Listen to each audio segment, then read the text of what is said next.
दूर से भी आती है और फिर अपन महक लेना भी की कोशिश भी करते हैं। तो सच बात मानिए, यही एक पहचान है कि बहुत सरलता है। और सच बात तो यह है कि हम जैसे शिष्यों के हृदय में प्रवेश करने की जो कला आप में है वो हर सामान्य में नहीं है। इस अपेक्षा से पुष्पगिरी में गुरुदेव को आचार्य पद पुष्पगिरी में ही तो मिला महाराज। टीवी पे देखते रहते हैं ना अपन, इसलिए थोड़ा सा है। पुष्पगिरी में गुरुदेव को आचार्य पद मिला और आज जयपुर नगर को वर्षा योग का सामिप्य मिला। हम लोग तो कुएं के मंडके में यहाँ जाते हैं ना वहाँ जाते हैं, वर्षा योग में भी नहीं गए। बट्टार जी नसिया में ऐतिहासिक विधान हुआ, कितने लोग गए पता नहीं, कुछ गए होंगे कुछ नहीं गए होंगे, जो भी है जैसा भी है। पर अब तो ये मान लीजिए कि वहीं से दोनों हाथ आगे करके गुरुदेव के पाँव पकड़ लीजिए। गुरुदेव हमें सानिध्य प्रदान करें और हम सबका मार्ग प्रशस्त करें। आइए निवेदन करते हैं गुरुदेव से मंगल प्रवचन के लिए, हम सबको मंगल दर्शना मिले।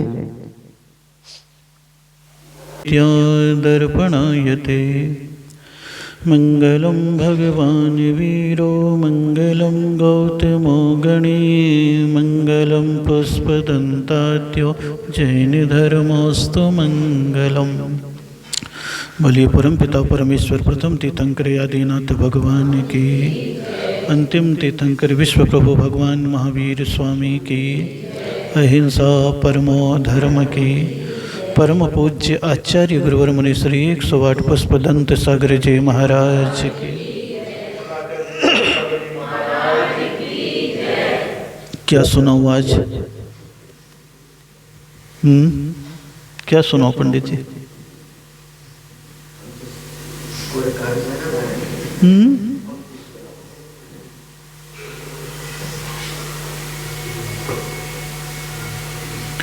कोरे कागज में कक्षा का नाम और तारीख लिखी जाती है, बाद में तो जो लेसन आता वही पढ़ाया जाता है।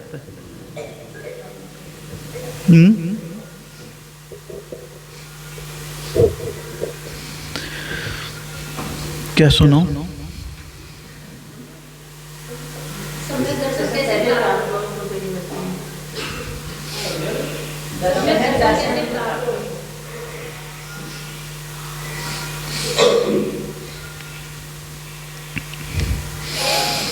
कुछ चीजें श्रावकों को याद है। श्रावक के षट कर्तव्य, रत्नत्रय, 10 धर्म,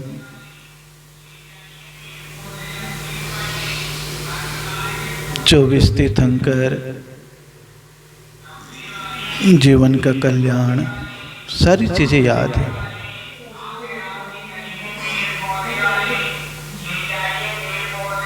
इसकी आवाज़ में दम नहीं आ रही ना, वॉल्यूम खोलो उसको वायु आवाज़।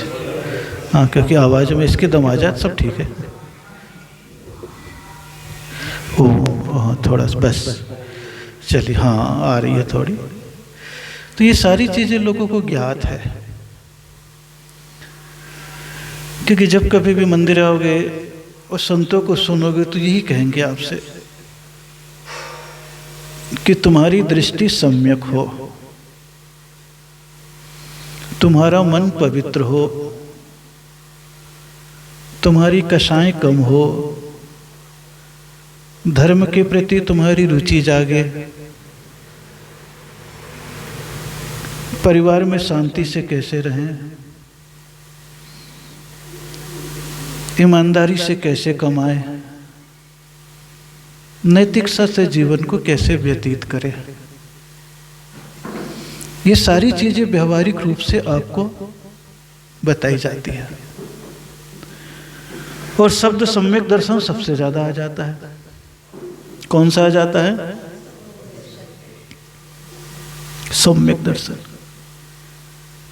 और सम्यक दर्शन में सारे लोग ये तो आपको बताते हैं कि जिनेंद्र भगवान के अलावा किसी भी देवी देवताओं को भगवान नहीं मानना तुम्हारा सम्यक दर्शन है।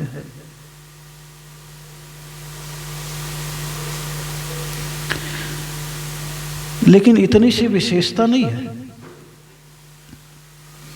सबसे पहले नंबर सम्यक दृष्टि की विशेषता बता दी है कि 6 महीने से अधिक की दुश्मनी किसी से नहीं लेगा। क्या नियम बताया है?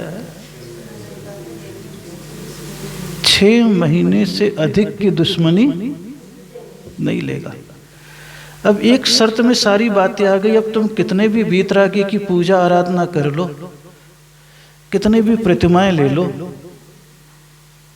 तो ये बात तो निश्चित हो गई है कि मंदिर आने मात्र से सम्यक दृष्टि नहीं कहला सकते।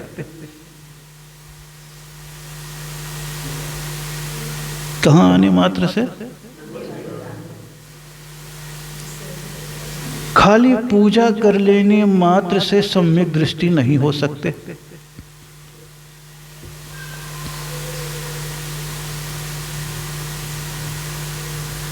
अब तो कहोगे महाराज जी सारी बातें हमारी पानी फेर दिया आपने तो आते के साथ ही। हम तो रोज फालतू में आ रहे हैं क्या? बोले फालतू में आ तो नहीं रहे, लेकिन अभी भगवान के प्रति तो आस्था हो गई है, लेकिन भगवान की वाणी के प्रति आस्था का जागरण नहीं हुआ।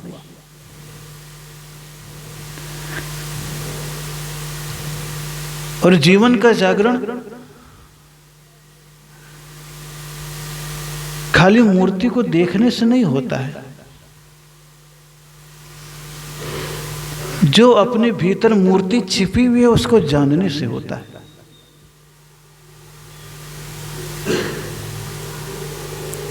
देखना तो आंखों से होता है और जानना आत्मा से होता है। और जब आत्मा जानने लग जाती है तो केवल आंख काम नहीं करता है, कान भी काम करती है, जीभ भी काम करने लग जाती है, हाथ पांव भी काम करने लग जाते हैं, मन भी काम करने लग जाता है।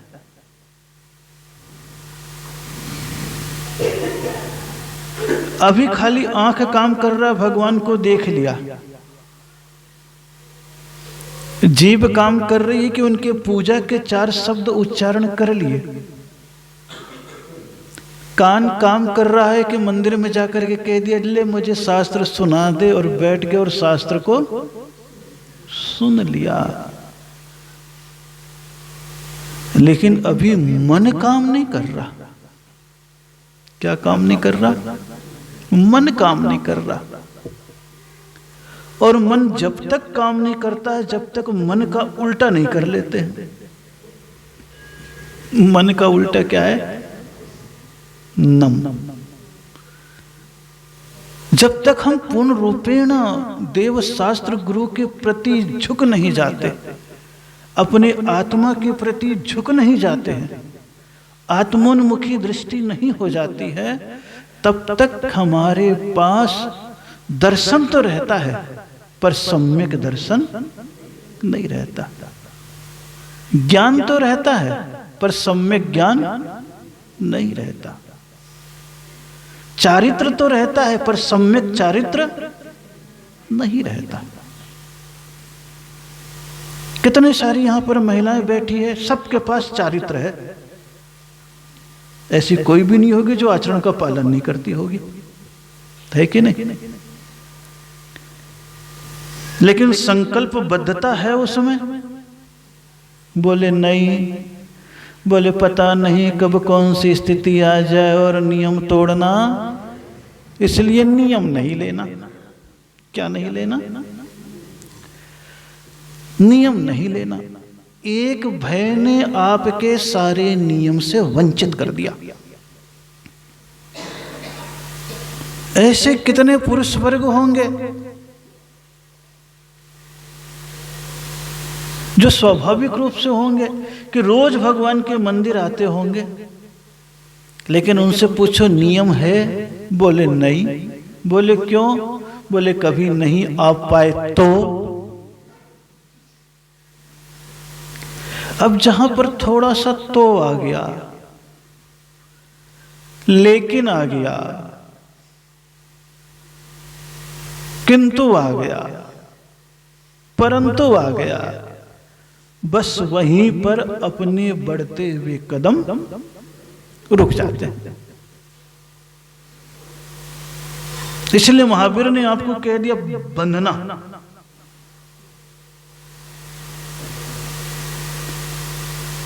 और किससे बंधना? संकल्पों से, सम्यक्त्व से। और सम्यक्त्व की धारणा जब हो जाती है तो 6 महीने से ज्यादा की दुश्मनी नहीं रहती है, तो मन में विचार आता है कि हे प्रभु, तुम्हारे पूरे आचरण को तो नहीं पा सकता हूं, लेकिन जिस मार्ग से आप चले हो उसमें पहला कदम तो रख दूं। अगर ये भाव पैदा नहीं हुआ तो रोज मंदिर भी आ जाएंगे, नमोस्तु भी करेंगे, तो वो भाव पैदा नहीं होंगे। बंदे तदगुण लब्धे। कौन सा गुण? कौन सा गुण? बंदे तदगुण लब्धे।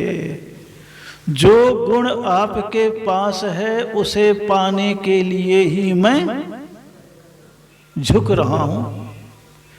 अब बोल तो दिया बंदे तदगुण लब्धे, लेकिन क्या भाव आ रहा भगवान के गुण प्राप्त करने का? नहीं। भगवान बनने का तो आता है, लेकिन उनके पथ पर चलने का नहीं आता। सबसे बड़ा दोष क्या है? बनने का भाव तो आता है पर चलने का भाव नहीं आता। क्योंकि बनने में कुछ नहीं लगता है, हे भगवान तुम्हारी कृपा हो जाए।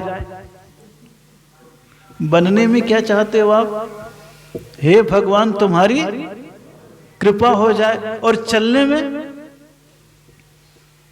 में पूरी मेहनत लगती है। कहने में तो 2 तोले की जीभ हिलानी पड़ती है, लेकिन चलने में 2 मन का शरीर हिलाना पड़ता है। किसको हिलाना पड़ता है? 2 मन का शरीर। हर क्रिया में सावधानी और अपनी क्रियाएं करने पड़ जाती है। करने में पाने में सौंपना पड़ता है। क्या करना पड़ता है? सौंपना पड़ता है अपने आप को। मोह के संबंध से थोड़ा सा संबंध तोड़ना भी पड़ता है।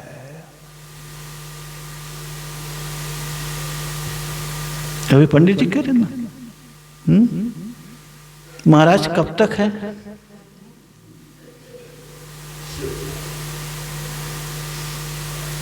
ये चीज कितना सरल हो गया, कितना सरल हो गया। ये समाचारगत है। ये कौन सा गत है? समाचारगत। समाचारगत का लाभ अलग हो जाता है। कौन सा लाभ? समाचारगत का लाभ अलग हो जाता है और समर्पणगत का लाभ अलग हो जाता है। कितना अंतर होता है? लाभ दोनों में है, लाभ दोनों में है, लेकिन अंतर कितना है? एक में आना है और एक में पाना है। एक में आना है और एक में पाना है। आना बहुत सरल है, पाना बहुत कठिन है। और जैन दर्शन आने पे महत्व नहीं देता है, आने के साथ किसमें देता है? पाने में देता है। और पाने का नाम सम्यक दर्शन है, आने का नाम तो खाली देव दर्शन है। आने का नाम क्या है? खाली देव दर्शन है, गुरु दर्शन है, शास्त्र दर्शन है, देव श्रवण है, गुरु श्रवण है, शास्त्र श्रवण है। और पाने का अर्थ क्या होता है? जो गुण आपके पास है उसके अंश का प्रथम कदम मैं आगे बढ़ा रहा हूं। इसीलिए आप देखते होंगे कि अपने यहां 4 मंगल बताए गए हैं, तो शब्द कहा जाता है अर्हन्ते शरणम पवज्जामि। साहू शरणम पवज्जामि केवली पणतम धम्मम शरणम। पवज्जामि का मतलब क्या होता है? पाता हूं मैं, अरिहंत की शरण को प्राप्त होता हूं, मैं सिद्ध की शरण को प्राप्त होता हूं, मैं साहू की शरण को प्राप्त होता हूं और केवली प्रणीत जिन धर्म की श्रवण को पाता हूं, प्राप्त करता हूं। अन्य धर्म में आप जाते हैं तो क्या बोलते? गच्छामि बोलते हैं कि नहीं? आप सुनते होंगे। और अपने आप पवज्जामि। गच्छामि का अर्थ होता है केवल जाना, और जैन दर्शन में कहता है जाना महत्वपूर्ण नहीं, पाना महत्वपूर्ण है। जाने में तो जहां भगवान बैठे वहां तुम चले जाओ, और पाने का मतलब है जहां तुम बैठे हो वहां पर भगवान आ जाए, मतलब अंतर आत्मा। और रोज उसी की पद्धति बताई जाती है आपको पूजा करते वक्त। अत्र अवतर अवतर कि भगवान आओ, और कहां से आओ? और आने वाले नहीं है भगवान। पूरा विश्वास है जैनियों को, क्योंकि जैनियों की तो यही विशेषता है कि एक बार जीव सिद्ध बन गया है तो संसार में लौट करके, है कि नहीं विश्वास? फिर भी क्यों बुलाते हो? फिर भी क्यों बुलाते हो? क्योंकि सम्यक दृष्टि पाना चाहता है, जाना नहीं। क्योंकि जाने में तो सिद्धालय अनेक बार चले गए हो आप। कितने बार चले गए हो? अनेक बार आप सिद्धालय चले गए हो, लेकिन सिद्धालय कैसे गए हो? निगोधिया बन के गए हो। क्या बन के गए हो? जानवर बन करके गए हो, तिर्यंच बन करके गए हो। क्या बन करके गए हो? तो जानना कितना सरल है, लेकिन पाया कभी? पाया कभी? बोले नहीं, पाया ही नहीं। और पाने का नाम ही सम्यक दर्शन है। पहले तो श्रद्धान को पाना पड़ता है, आत्माभिमुख रुचि को पाना पड़ता है, सात तत्व के पूरे ज्ञान को जानना पड़ता है। लेकिन बिना जाने भी भीतर से भाव पैदा हो जाता है कि मेरी जो चेतना शक्ति है वो मेरे पास ही नहीं है, वो मेरी जैसी चेतना शक्ति परमात्मा में भी है। तो हे प्रभु, जो शुद्ध चेतना शक्ति आपने पाई है वही शुद्ध चेतना शक्ति मैं पाना चाहता हूं। जिस दिन ये भाव पैदा होता है तो सम्यक दर्शन में श्रद्धान पैदा होता है। क्या पैदा होता है? हे प्रभु, दुनिया का कर्तव्य तो मैं निभाना चाहूंगा क्योंकि वो जरूरी है, उसमें उलझ चुका हूं, इसलिए उससे भाग नहीं सकता हूं। लेकिन दुनिया का कितना भी काम रहे, आपको मैं भूलने वाला नहीं हूं। आपके द्वारा जो निर्देशित गृहस्थोचित कर्म है उसके पालन करने में कहीं पर भी संकोच, प्रमाद, आलस्य, टालमटोल नहीं करूंगा। और जब ये भाव पैदा हो जाए तो आज इंसान सबसे ज्यादा कटौती किसमें करता है? किसमें करता है? सबसे पहले समय की कटौती करेगा तो किसमें करेगा? भगवान के काम में, धर्म के काम में करेगा कि नहीं करेगा? तो ये कटौती का जो भाव है वो कौन सा भाव है? मिथ्या भाव। कौन सा भाव है? मिथ्या भाव। और इसमें प्रगति का कौन सा भाव है? सम्यक भाव। सम्यक दर्शन कुछ नहीं। देव शास्त्र गुरु के प्रति श्रद्धान का नाम सम्यक दर्शन है। जब आगे बढ़ जाते हैं तब कहते भैया 7 प्रकृतियों के उपसम 6 उपसम का नाम। अब 7 प्रकृति कौन सी आ जाएगी? बोले अनंतानुबंधी, क्रोध, मान, माया, लोभ, इसका विसर्जन। यानी कि मैं, गुस्सा तो मेरे को आएगा ही आएगा, गृहस्थ जीवन में हूं। कौन से जीवन में हूं? मकान में, दुकान में, परिवार में सब काम करता हूं, लेकिन गुस्सा आएगा, कोई बात नहीं, एक क्षण को आएगा, लेकिन मैं उसे गांठ के रूप में परिवर्तित नहीं करूंगा। क्रोध खत्म। तुम अपने परिवार में, रिश्तेदार में, दुनिया में, व्यापार में, सब जगह जाओगे आओगे, निश्चित रूप है ये लेकिन उस समय अगर किसी ने बुलाया नहीं और पूछा नहीं, बोले अरे ध्यान नहीं रहा, फिर भी अब याद आ गया बोल दिया, तो बोले ठीक है बेटा, मौके पे नहीं बुलाया, अब तुम कह रहा है। और मान लो 6 महीने साल भर के बाद उसकी यहाँ शादी हो, उसके यहाँ कार्यक्रम हो, और फिर भी वो बुला रहा है, बोले नहीं जाना, मूछों का सवाल है, मेरे में नहीं आया तो मैं क्यों जाऊं। मन कसा बैठा हुआ है, दिख नहीं रहा है आपको, लेकिन भीतर से ऐसी कसाई कितनी बैठी हुई है, कितनी बैठी हुई है। और ऐसी चीज बैठी रहती है तो कभी कभी निगोरिया बन के सिद्धालय तक तो पहुंच जाते हैं, लेकिन सिद्ध के पास तक, जैसे कई लोगों को आप देखते होंगे मंदिर के पास तो घर हो जाता है, लेकिन मंदिर तक नहीं आते। मंदिर के पास में घर होता है, लेकिन मंदिर तक नहीं आ पाते। महावीर कहते वो कौन है, कौन से जीव हैं? सिद्धालय के निगोरिया से। भीतर के परिणाम को पकड़ना, किसको पकड़ना? भीतर के परिणाम को पकड़ना। जिस दिन भीतर के परिणाम को पकड़ने लग जाओगे, बाहर का परिणाम तो अपने आप ही दिखना प्रारंभ हो जाएगा। इसलिए धर्म का जो रूप होता है, सम्यक दर्शन का जो रूप होता है, वो कौन सा होता है? भीतर का होता है, संकल्प का होता है, संयम का होता है। भगवान की पूजा पाठ आराधना मात्र का नहीं होता है, वो तो केवल तुम्हारे पाप को कम करने में कारण बनता है। किसको कम करने में कारण बनता है? पाप को कम करने में कारण बनता है, लेकिन परमात्मा के मार्ग बनाने में कारण तो तुम्हारे मन की निर्मलता ही बनती है। शांत काम कर लो, चुपचाप बोल लो। हाँ।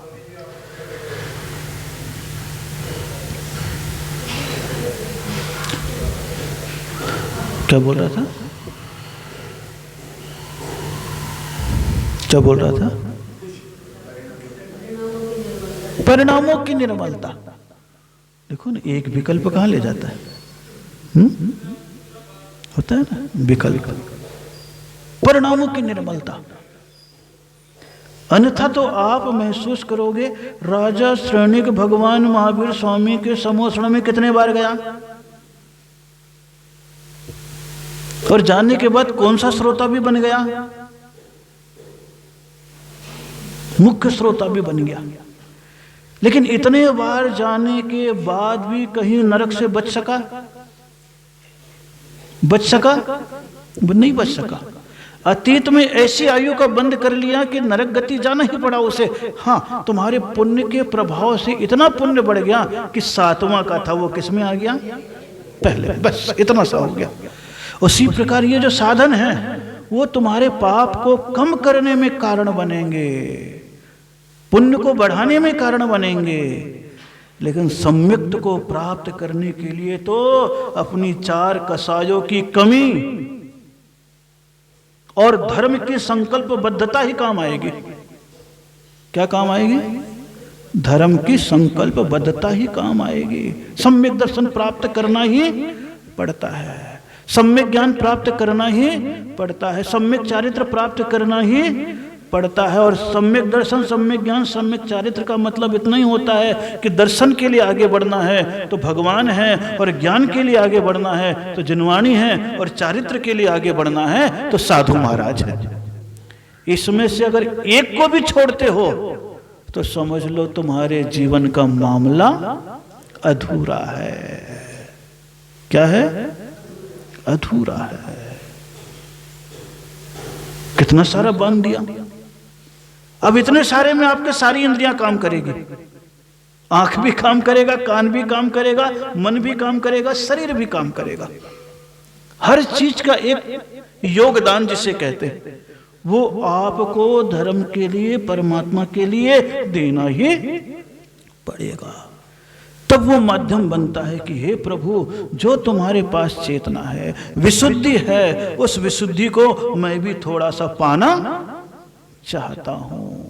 इसीलिए आपको सवेरे से लेकर के पहला ही कह देते, भैया दुनिया के दर्शन बाद में कर, पहले किसके दर्शन कर ले? किसके कर ले? ताकि तेरे मन में भावनाएं बनी रहे। सोते समय किसका स्मरण कर ले? पंच परमेष्टि का। यूं कर ले, क्या कर ले? जागने के बाद भी भगवान के पास पहुंचाया है और सोने के पहले भी आपको भगवान के पास।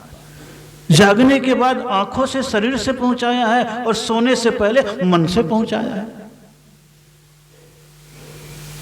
पहुंचाया जरूर है आपको। और कई लोग तो ऐसे होते हैं, सवेरे भी भगवान के पास आ जाएंगे और शाम को भी आ जाएंगे। सवेरे आ जाएंगे तो पूजा के लिए आ जाएंगे, शाम आ जाएंगे तो आरती और ध्यान के लिए आ जाएंगे, और दोपहर में आ जाएंगे तो प्रभु फालतू समय जो दुनिया के कार्य में लगा हुआ है, तो 2 क्षण में जिनवाणी का अध्ययन करके अपने मन को पावन भाव तो पैदा होगा। क्योंकि जो जिंदगी का समय मिला है कर्तव्य निभाने में दे दिया है, और उम्र बीत जाती है तो कर्तव्य निभाने में जो पाप कमाया है उसको खत्म करने के लिए फिर पुण्य का विस्तार करना प्रारंभ कर देता है। गवर्नमेंट भी तो रिटायरमेंट देती है ना 60 साल के बाद, देती है कि नहीं देती है? काहे के लिए देती है? भैया 30 साल तक तुमने मेहनत करी है, एंजॉय नहीं किया, परिवार तो बढ़ा लिया, लेकिन उनकी व्यवस्था में ही अपने जीवन को खपा दिया है, तो वो भी कुछ नहीं करती है। 60 साल के बाद आपको रिटायरमेंट दे देती है। अब बोले ठीक है, अगर तेरा बेटा धोखा भी दे जाए तो चिंता मत कर, आधी पेंशन तुम्हें दे रहा हूं, आधी तनख्वाह दे रहा हूं, इतने में तेरा गुजारा चल जाएगा। लेकिन बचे हुए समय का क्या करता हूं? जितना भी पाप कमा लिया है उस पाप को धोने में लगा दे। तो 60 साल के बाद कितने साल जिएगा? 70 साल, 80 साल, और किसी को पुण्य हो तो 90 साल भी जी जाए। लेकिन जिएगा तब तक कितना आता रहेगा उसके पास? आधी तनख्वाह आती रहेगी, और उससे उसका गुजारा हो जाएगा। फिर बेटे परिवार उसका हो या उसके धर्म ध्यान पूरा हो सकता है, उसकी तीर्थ की यात्रा पूरी हो सकती है, उससे परमात्मा की पूजा पूरी हो सकती है। देखिए गवर्नमेंट भी इस बात को भारतीय संस्कृति में मानती है। भारतीय संस्कृति भी इसे मान रही है। एक समय तुम दूसरे के अधीन थे, दूसरे समय दूसरे को अधीनस्थ किया, अब तीसरे समय में स्वयं के अधीन हो जाओ। पहला समय बच्चे थे, माता पिता के अधीन थे, अब बड़े हो गए तो बच्चे तुम्हारे अधीन है, उनके लिए करना। अब दोनों काम हो गए, उसके बाद किसके अधीन रहो? स्वाधीन। किसके अधीन रहो? अपने अधीन। और जिस क्षण अपने अधीन होने का भाव पैदा होने लग जाता है तो फिर बचपन में भी हो सकता है, यौवन में भी हो सकता है, बुढ़ापे में भी हो सकता है। सम्यक दर्शन इसे कह दिया। 6 महीने से अधिक की दुश्मनी न हो, अस्त्र शस्त्र वस्त्र से युक्त को जिनेंद्र भगवान नहीं मानना, व्यसनों में पापों में नहीं फंसना, और दुनिया में कैसे भी रहो तो वस्तु को अपना नहीं मानना। किसको अपना नहीं मानना? क्योंकि वस्तु तुम्हारा नहीं है। जब शरीर भी तुम्हारा छूटेगा तो बाहर का पदार्थ तो नियम से, तो जो छूटने वाला है उसको अपना नहीं मानना। जो तुम्हारे साथ सदा रहे उसको अपना, और तुम्हारे साथ सदा क्या रहेगा? तुम्हारी आत्मा रहेगी, तुम्हारा धर्म रहेगा, तुम्हारा ज्ञानोपयोग और दर्शनोपयोग ही रहेगा। इसके अलावा कुछ रहने वाला नहीं है। कितने सारी बातें बता दी, सहज रूप से बता दी। इसलिए सम्यक दर्शन तो सम्यक विचार है, सम्यक आचरण है, सम्यक भीतर की प्रवृत्ति है। कि संसार में तो आए हैं मेले में, तो मेले में थोड़े दिन रहना ही पड़ता है, लेकिन मेला अपना नहीं है। शाम होते ही अपने घर लौट के बस। तो जब से जन्म लिए उसके बाद थोड़े संसार के मेले में फंस गए। ये मेला कौन सा है? यही परिवार, मकान, दुकान, बीबी, बच्चे, तेरे मेरे रिश्ते नाते, ये सब मेला है। लेकिन जैसी जिंदगी की शाम आए, कहाँ आ जाओ? कहाँ आ जाओ? आते हो अपने घर,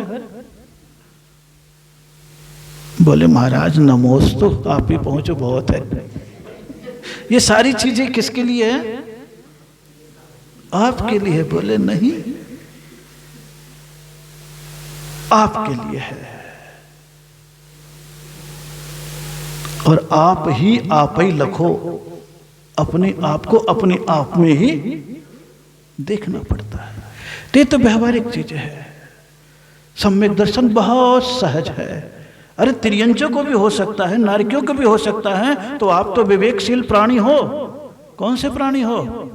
विवेकशील प्राणी हो, जानकार प्राणी हो। सौभाग्य से आपको सब चीजें मिल गई। अब करना क्या है? केवल मन की निर्मलता बनानी है, बस, और कुछ भी। और यह मन की निर्मलता बन जाती है तो सम्यक दर्शन, ज्ञान, चरित्राणि, मोक्ष, ये तीनों चीजें देव शास्त्र गुरु के माध्यम से अपने आप ही आपके पास आ जाती है। बाहर की चीज को तो स्वीकारना ही पड़ेगा, लेकिन भीतर के रस की तमन्ना के साथ। किसके साथ? भीतर के रस की तमन्ना के साथ। इसलिए कल बता रहा था आपको कि बाजार में जाते हो तो तुम छिलका लेने के लिए नहीं जाते हो, तुम क्या लेने के लिए जाते हो? फल। लेकिन फल खरीदने जाओगे तो उसका छिलका तो लेना ही पड़ेगा, और छिलके को हटा करके लोगे तो मक्खियां बहुत भिन बनाएगी।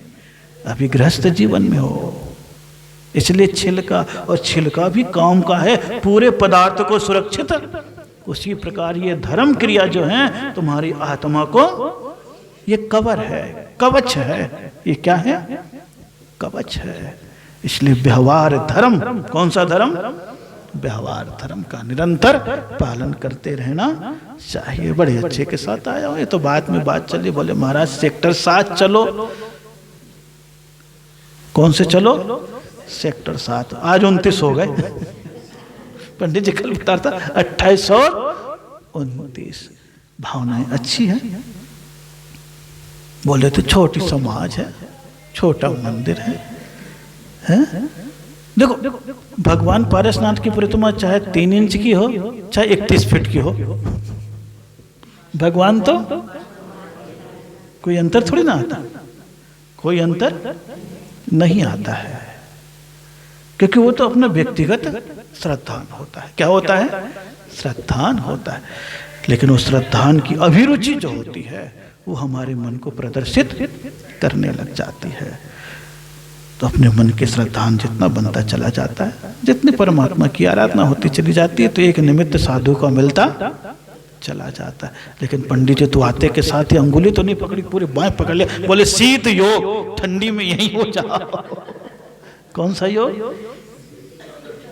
क्योंकि आप लोगों को तो केवल वर्षा योग ही मालूम है, लेकिन पंडित जी को मालूम है कि शीत योग भी होता है, ग्रीष्म योग भी होता है। लेकिन होता था। आजकल साधु करे या न करे, अब कोई जरूरी है कि नहीं?